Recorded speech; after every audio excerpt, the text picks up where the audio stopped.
चरण प्रतिवृद्ध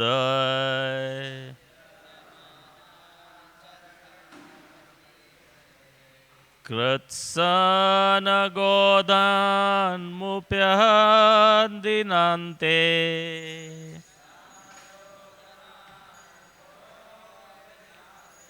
गीता वेणुर्नुगेडित कीर्तिः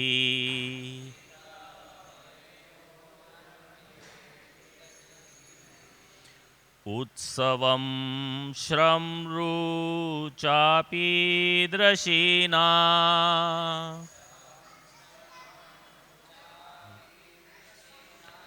उन्नयन् खुरराच्छुश्रुतिसका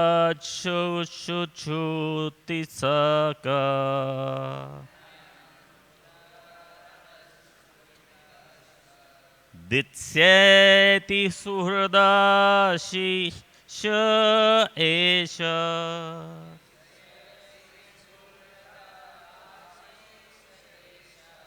Devaki जठरा भुरुदुराजः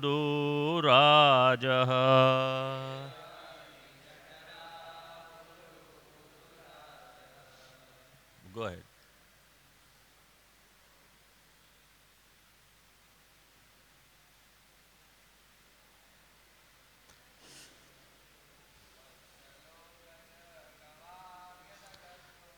Vatsalo vraja gavam yadgadha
Mataji's.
Vatsala, affectionate.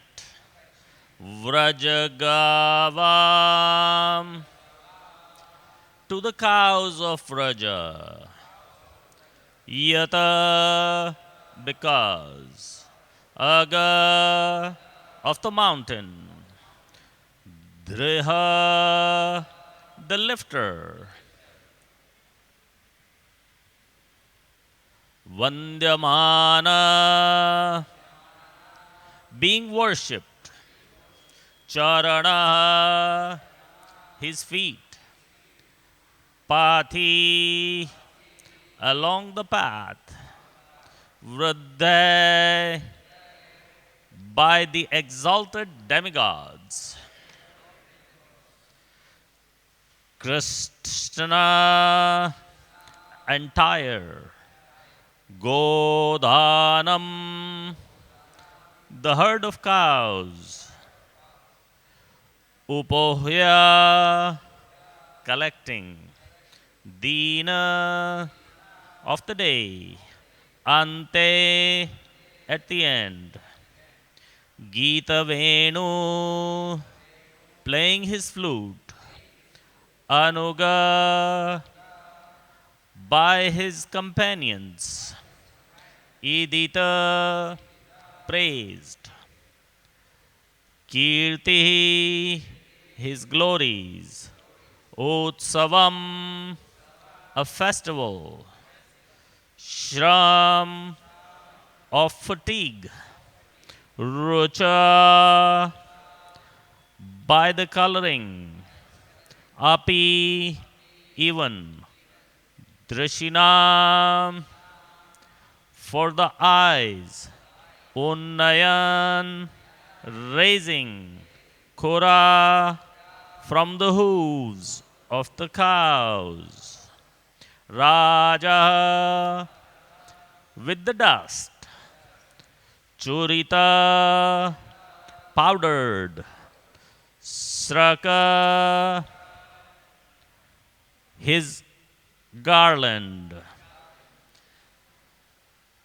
Titatsya, with the desire.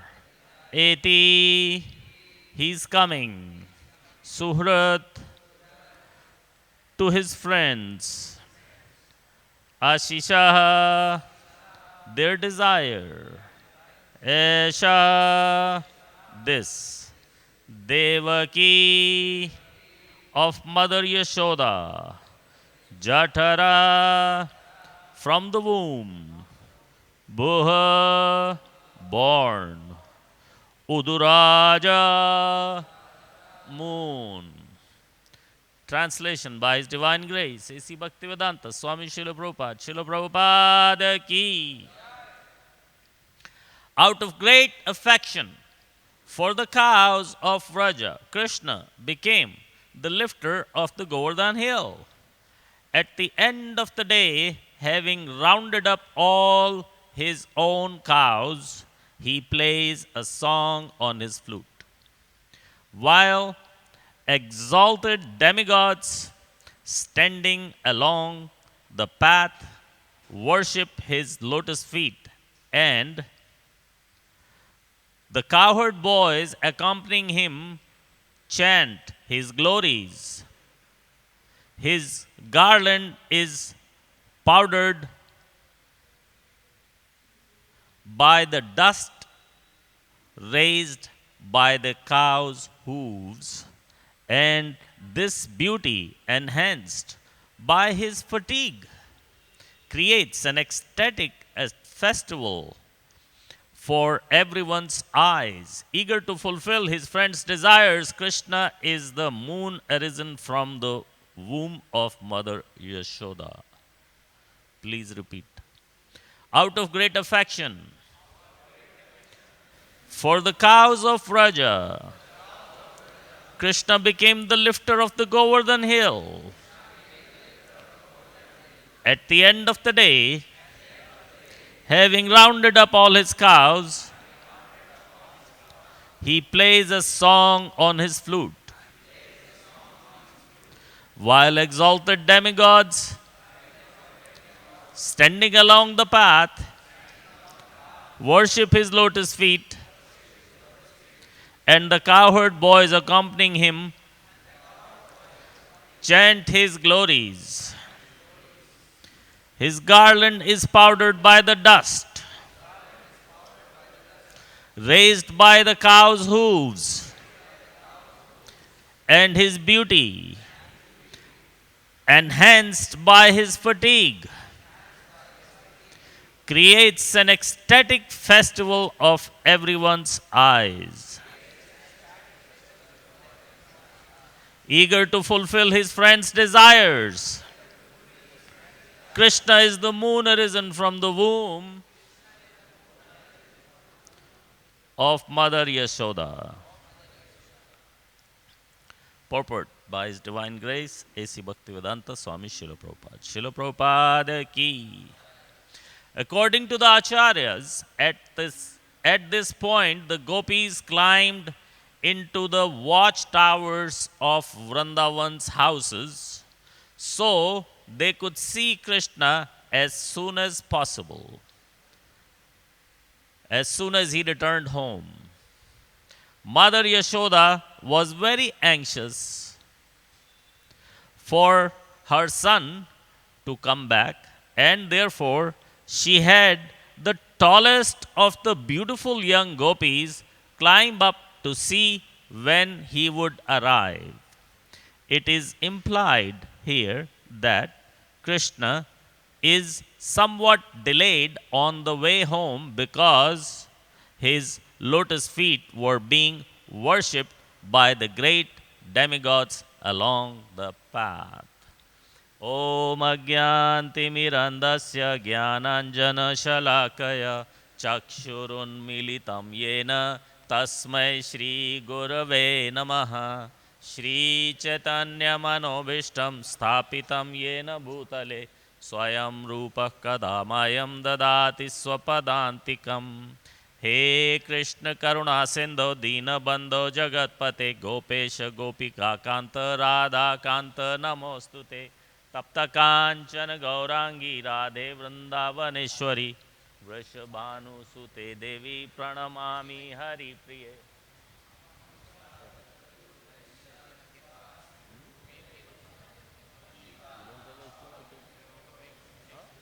How do you connect other people's computers to this?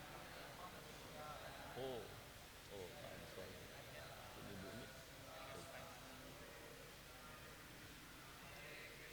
Hare Krishna, Krishna Krishna, Hare Hare, Hare Rama, Hare Rama, Rama Rama, Hare Hare. Om Namo Bhagavate Vasudevaya.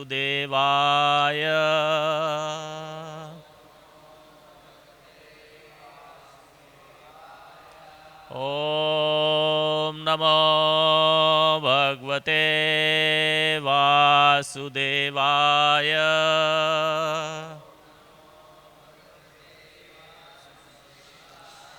Om Namo Bhagavate Vasudevaya.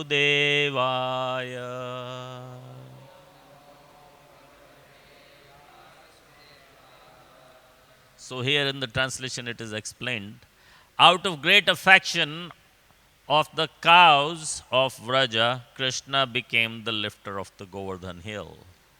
This brings up a beautiful story of how Krishna was named Govinda or Gopal by who?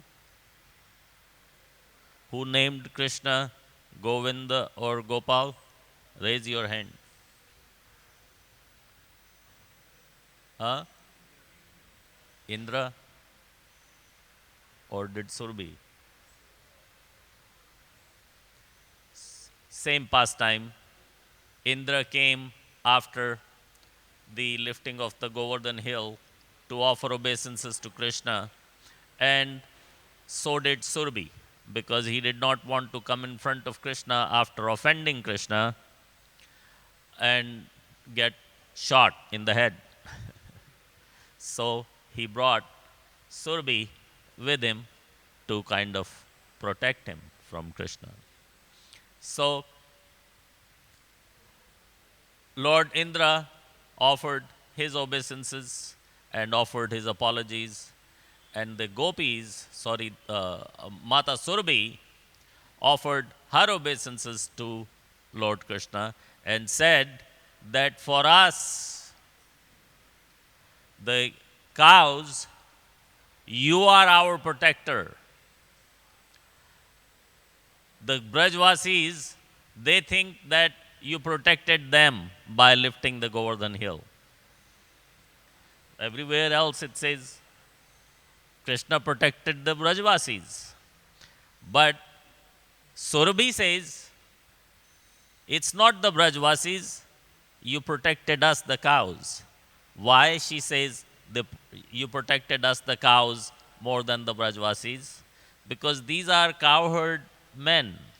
So the total number of cows far, far, far exceeds the number of residents, meaning the humans. So there's so little humans compared to so many cows. Nand Baba himself had how many cows? 900,000. How can you have 900,000 cows? Because they're always increasing, always increasing.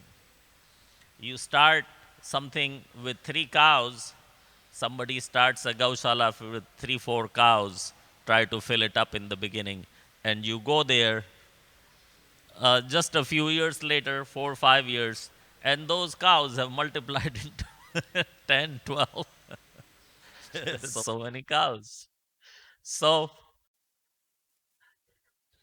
Nand Baba himself had 900,000 cows. Of course, he was the biggest cowherd, but others also had so many cows. So, for the population of total Brajdham, the population of uh, cows was far exceeded. So, that's why Surbi says that it is not the Brajvasis that you protected. For us, you protected us, the cows. So this Indra may be the Indra of the heaven. For us, for us cows, Gau, you are our Indra. So that makes you Govinda. And you are our protector. You protected us. That makes you Gopal. So there is a place in Vrindavan, in the Govardhan Parikrama. It's called Govinda Kunda. This is the Govinda Kunda Leela. Everywhere else in the Bhagavatam, you would read that Krishna protected the Brajvasis by lifting the Govardhan hill. Only this one place, here in this verse, it says Krishna protected the cows, which is exact same statement of Mata Surbi. She also accepted that yes, it is us, the cows, that Krishna protected by lifting the Govardhan hill. So Krishna getting this name is marked by that kund called Govinda Kunda. How many of you have seen the Govinda Kunda? Okay, many haven't seen the Govinda Kunda. Next time, have darshan. It's a very beautiful scenic place to see, and right next to the Govardhan hill, and there is the parikrama, there is the hill, in between there is the Radha Govindev temple, and then there is a Govind Kund right there. The Radha Govindev temple is the original place where the Radha Govindevji deities were established. As you know, Govindevji now reside in Jaipur, but originally they were in the Govardhan Parikrama. Later on, of course, they were found by Rup Goswami in Vrindavan, which we call Vrindavan now. So the terminology can be confusing because today what we call Vrindavan is just that one village. Whereas in the Bhagavatam, Vrindavan means a, a real Vedic definition of Vrindavan. Vrindavan starts where the present Vrindavan starts, and it goes all the way up to Govardhan Hill, Radha Kund, Sham Kund, they are all in Vrindavan. Nandgaon, Barsana, they are all in Vrindavan. There is 84 crores of land, 24 crores of that is Vrindavan. So many places it's very confusing to see. It says Vrindavan, but it's not Vrindavan. Yes, it says Vrindavan because of the old definition of Vrindavan. Today we know the new definition of Vrindavan. The government has broken this little village and called it Vrindavan. So you get out of there, it's not Vrindavan anymore. It's Chatikra, Nandagaon is separate, Barsana is separate, all of these things. But originally, that is Vrindavan. So at the end of the day, having rounded up all his cows, you know there is a place called Terkadam. Anybody knows of Terkadam? Who's been to Terkadam? Oh, not so many. Terkadam is still one of the most beautiful places to visit in Vrindavan. Why? Number one, no Hindus will ever go there. It is only for the Gaudiya Vaishnavas. No other Mayavadis, no other kind of people would ever come there. If you go there, you will only find uh, Brahma Madhva Gaudiya devotees, nobody else. It's beautiful, it's magnanimous. That is the place where there was a Kadamba tree on which the Supreme Lord climbed up and he used to play the flute, like you can see. You can see the screen. He would play the flute like this.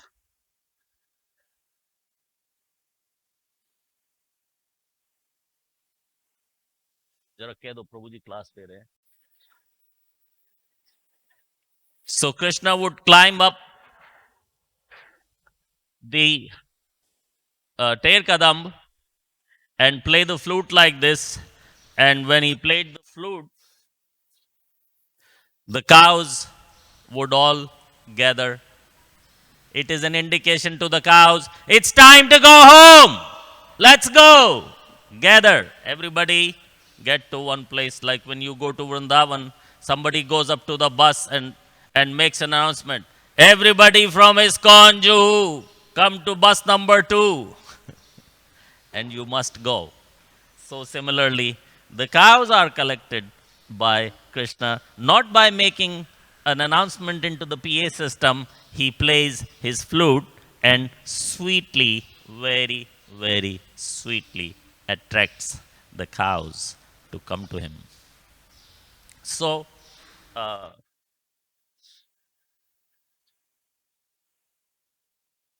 exalted demigods standing along the pathways. So, Shukdev Goswami is trying to explain it is not just the gopis, it is not just his mother, it's not just his parents, it's not just his neighbors who are attracted by the beauty of Krishna. Everybody is attracted by the beauty of Krishna, not only the humans, even the demigods are so attracted by the beauty of Krishna. His lotus feet and the cowherd boys accompanying him chant his glories. Hathi Ghoda Pal ki. इतना धीरे. हाथी घोड़ा पाल की. अब कुछ आवाज आई. अब लगा कि कोई कृष्ण डिवोटीज बैठे हैं यहाँ. जय कन्हैया लाल की. So his boyfriends, cowherd boys, are also chanting his glories. His garland is powdered by the dust. There's dust on his garland, raised by the hooves of the cows. The beauty enhanced by his fatigue. Now imagine, if somebody is tired, do they look better than when they're not tired? When do you look the best? When you're not tired, you're fresh. Whereas here, this is complete opposite.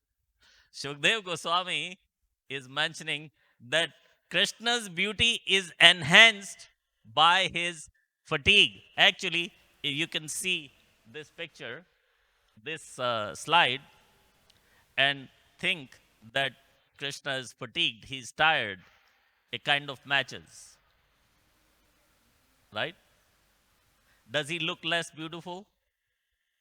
He looks even more beautiful, Shukdev Goswami says. If we are tired, we don't look to our best. Whatever we are, we're not beautiful, but whatever we are, we don't look our best when we are tired or fatigued. Every smell that comes out of our body, this body that we're wearing, is not good. Anything that comes out of this body is not good. It doesn't smell good, it doesn't taste good, it's no good. But everything just naturally that comes out of Krishna's body is fragrant. There is a fragrance to it. Like we sweat and we smell. I'm sorry to say. Maybe in Juhu the sweat doesn't come. Still sweats here, still smells. Many people are not happy to raise their hand like that.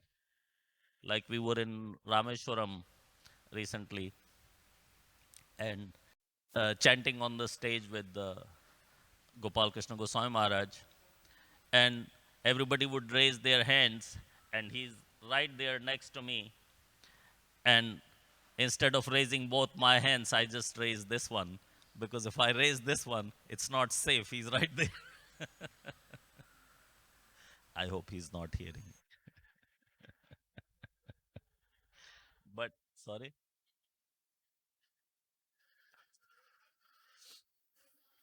So I would not even raise that hand on which side he is because I don't think he deserves that. So I just, instead of raising both hands and going like that, I just go like this. And if Guru Maharaj is on this side, I'll just go like that.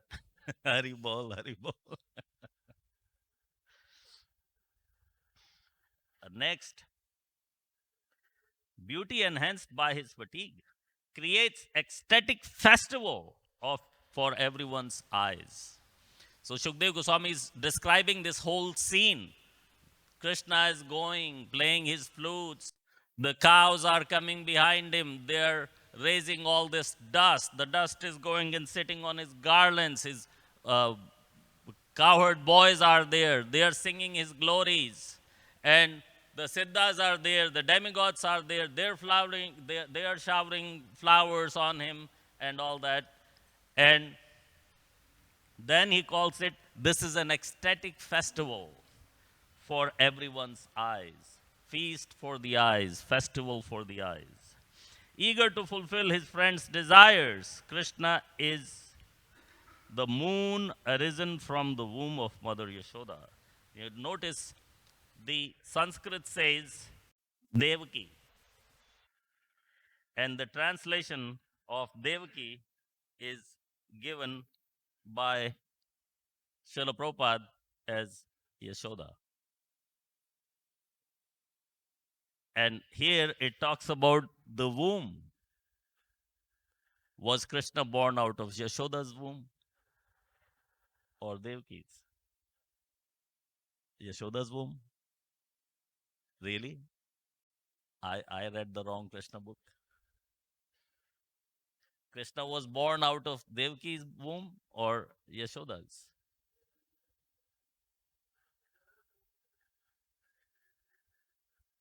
Yes. So Srila Prabhupada is taking the real meaning here because there is nowhere Devaki is in the picture.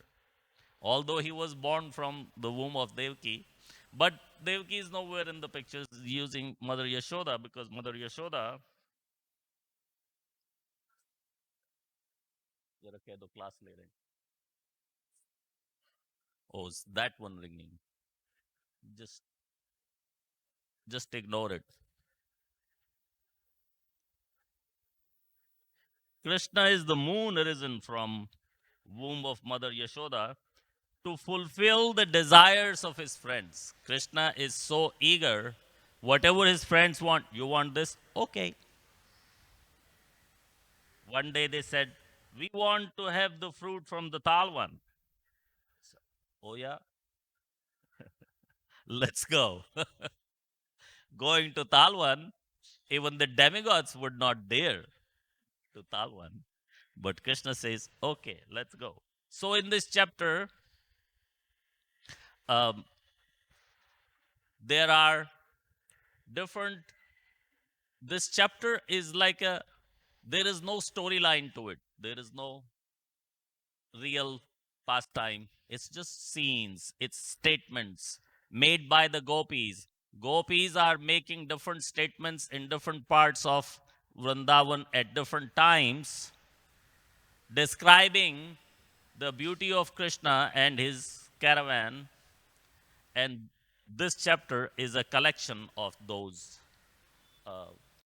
statements of the gopis. Mostly, this chapter is spoken by the gopis. Is also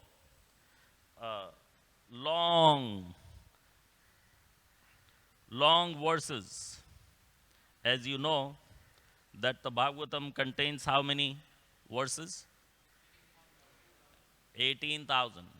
If you go to count how many verses are there in our Bhagavatam printed by our BBT here, 14,096. So the rest of the verses are missing, but they're not really missing. Why? Because a definition of a verse is 32 syllables. So if you have 32 syllables, that makes one verse.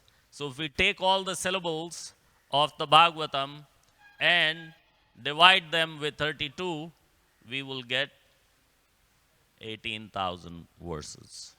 But as they are numbered in front of you, as they are numbered, they are not 18,000, they are more like 14,000. But they actually are 18,000 because by the definition, every 32 syllables will make one shloka, one verse. So in the second and third verse of this chapter, uh, the effect on the of the flute on the demigods and goddesses and siddhas is explained. Further, in the fifth and sixth verse, the beauty of Krishna has effect on animals. The animals are stunned to see Krishna. They stop chewing their food when they see Krishna because they're so ecstatically pleased. They just don't want to lose that. Further, it is explained that what to speak of the conscious beings? The demigods are conscious, the animals are all conscious. What is not conscious? The rivers are not conscious. What to speak of conscious beings? Even the rivers are completely ecstatic to see the beauty of Krishna. When they hear the flute, the rivers, as it explained in this chapter, the rivers stop and they wait. That if we wait, we're going to get a little bit of dust that's arising from Krishna's caravan passing by. They stop and wait for the dust. Further, in the 8th, 9th, 11th, 12th, 8th, 9th, 11 verses, it is described how the trees are enchanted, the bees are enchanted, the swarms, the swans, and cranes. After describing Grahastha like trees, now gopis are explaining the sages to the sages like Hamsas. Why the trees are considered to be like grahasthas?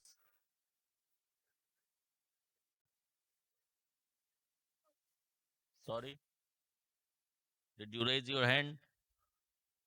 Anybody? Yes, Prabhu.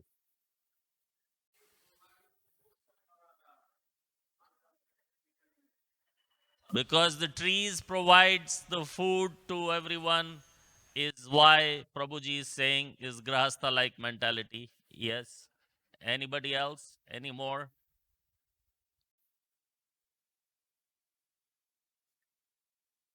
The trees are compared to the grahasthas because they are always into reproducing.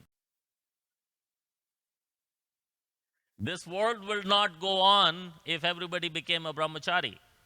Not that we're discouraging devotees. We are always encouraging devotees to become brahmachari and remain brahmachari. But the actual fact is that this world would not go on if everybody became brahmachari. So the grahasthas have to keep this world going by producing. And the tree is all about producing. Soon as you plant a tree, it wants to run up to producing its own seeds and then spread the seeds and always into production. That's why the trees are considered to be like a grahastha, not exactly, but like a grahastha. Now the gopis are explaining the sages like hamsas. Why are the hamsas compared to the sages? Anybody else? Adokshaja. This because they separate milk and water, they should become sage. They should be called sage. Which sage can separate milk from water? It's like essence, sages, the devotees, they take essence of the scriptures. Accept the essence and leave the water behind. Good. Anybody else wants to try? Why are the sages or yes? Other thing is swans always like clean place. They don't go to garbage like crows. So swan and crows example is Swans given in get Bhagavad. attracted to clean places. Also, they are compared to this is a whole class of animals. Swans, cranes, they are all they all eat fish.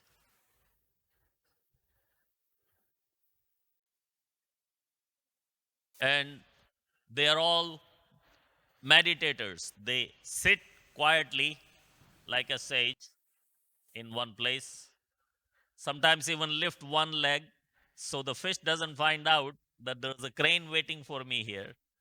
Lifts one leg, meditating with one leg up. What is it meditating on? When would the fish come my way? Doesn't go to find the fish. That's a sage mentality. Sits in one place, performs his meditation, performs his tapasya, and waits for the food to come. And the food comes, kadak. That is a uh, explained reason why these birds are compared to the sages. Although they are not actually performing tapasya, but they seem to look like they are performing some kind of tapasya. They're not really sages, but they are compared to sage like because of uh, their mentality of waiting for the food in that way. In the 12th and 13th, delighting all ecstasy of the clouds. Even the clouds are pleased to see Krishna. What to speak of Mother Yashoda? Even demigods are bewildered. Relief for the earth, and our hair and garments slacken. This is a description of how the earth is feeling the relief. Why does earth need the relief? The earth needs the relief. Krishna is just born. Kansa is there. So many demons and Rakshasas. They are being heavy on the earth. But when Krishna walks on this earth, the earth gets relieved of its pressure. Why? Because of all these markings, as explained by Shukdev Goswami. All these markings are in Krishna's lotus feet. What is the marking? A flag, elephant gourd, uh, burial, chariot. So all of these markings, they are relieving the stress of the earth. They are very soothing to the earth. Earth is very happy to feel that, those markings. In 18 and 19, acts of Krishna and deer's bewilderment. If you may have seen this picture, this slide many times, but for this time, take a close look at the deer and tell me if he looks like he's bewildered.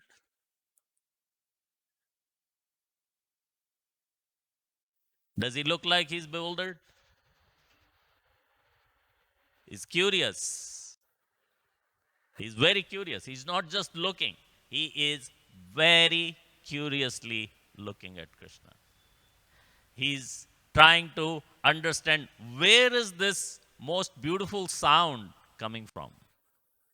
He's hearing the flute.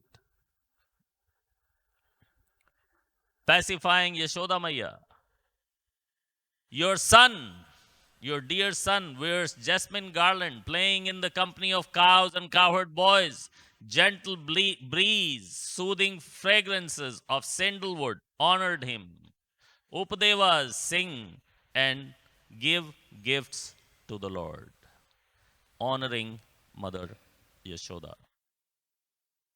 So, here in this purport, Srila Prabhupada is mentioning that according to the acharyas, at this point, the gopis climbed the watchtowers. What's a watchtower? Watchtower is just the highest place in your house where you can stand and you can see the farthest. That is a watchtower. So, all the gopis, because Krishna seems to be a little late, so they are getting all impatient, want to see Krishna as quickly as possible. So they're climbing up the watchtowers to see if the Krishna's caravan is coming from that side. And Mother Yashoda has the tallest girl climb up the watchtower to see if Krishna is coming.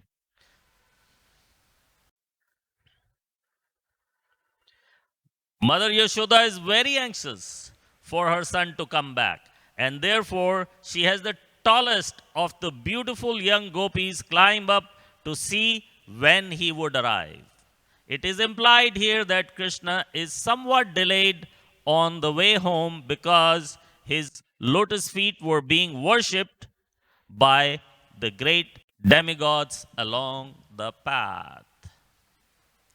So now, if there is any questions or comments, we can take. Maharaj, Amiya. Wanted to know what is the actually meaning of gopi. What is actually the meaning of Gopi? Gopi, because the names Yashoda, Nandamara. So we are talking always about gopi, gopa also, male, gopi. So what is actually meaning of the gopi according to the gopis words comes. In English, Srila Prabhupada translated to be cowherd woman. So every woman, everybody on the feminine side in the Vraja is a gopi. Everybody on the masculine side is called a gopa.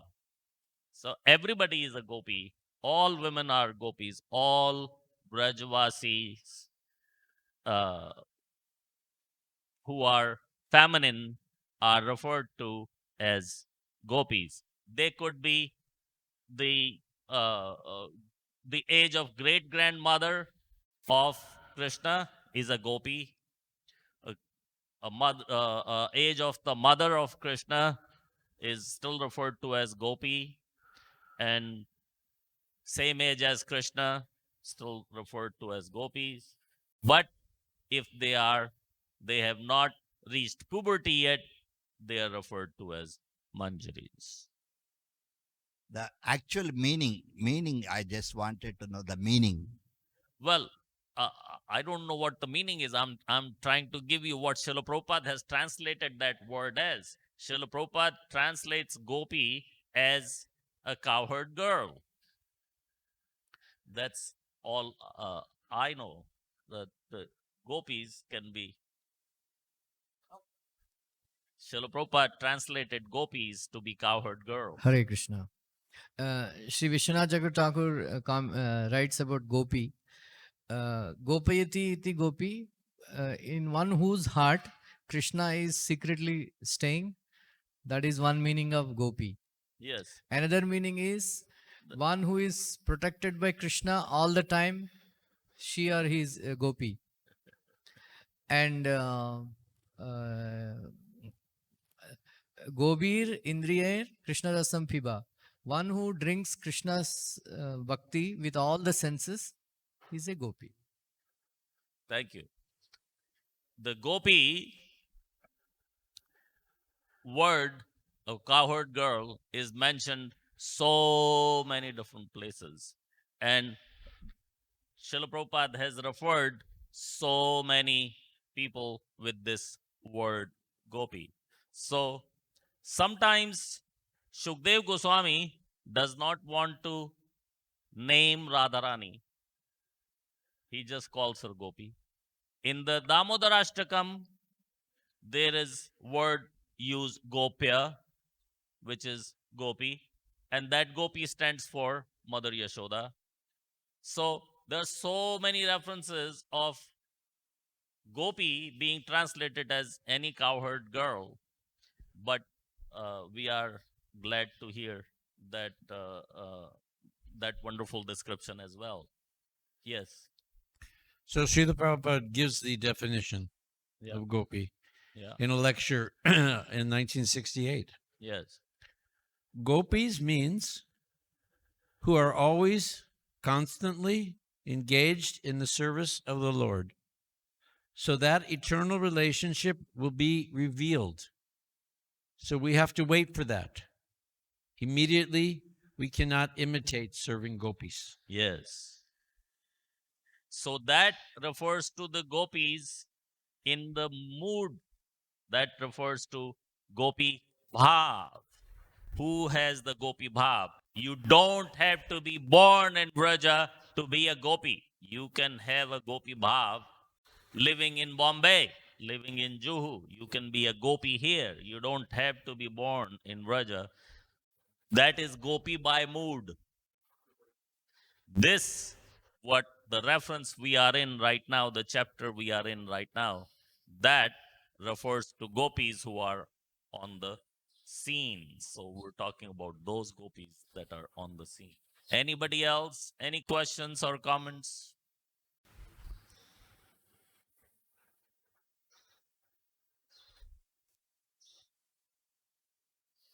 Yes, yes, raise your hand.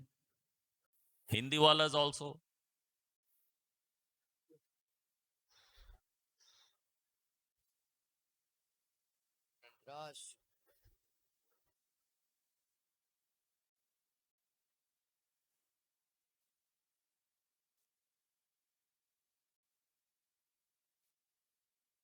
Nobody has a question. Everybody knows everything.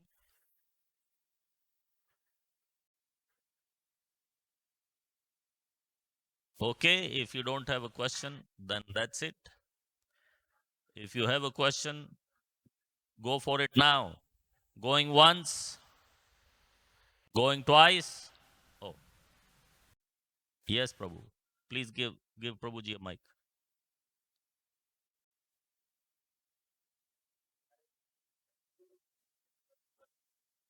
Hare Krishna. Hare Krishna. So I'll make a comment. Please. Shanta, Dasya, Sakhya, Vasalya, Madhurya. And then Shantaras, they knows Krishna, but no service. Dasya, they render service. Yes. And Sakharas, they sit and eat with Krishna. yes. And Vasalya, Mother Yashoda feeds Krishna. And Madhurya, there is Swakya Bhav. Swakya Bhav, Krishna married 16,108. Yet that is in Madhurya Ras, as per the Vedic Shastra Anusar. And Krishna has relationship with the Gopi. It is a Parakiya Bhava. It is the highest stage. Is your comment related with the what we have Ha. discussed? So Gopis are the highest platform. Hare Krishna. Thank you. Anybody else? Going once? Going twice? Gone. Jagat Guru Srila Prabhupada ki. Grantraj Srimad Bhagavatam ki. Nitai Gaur Premanande. Thank you. Hare Krishna. All by your mercy.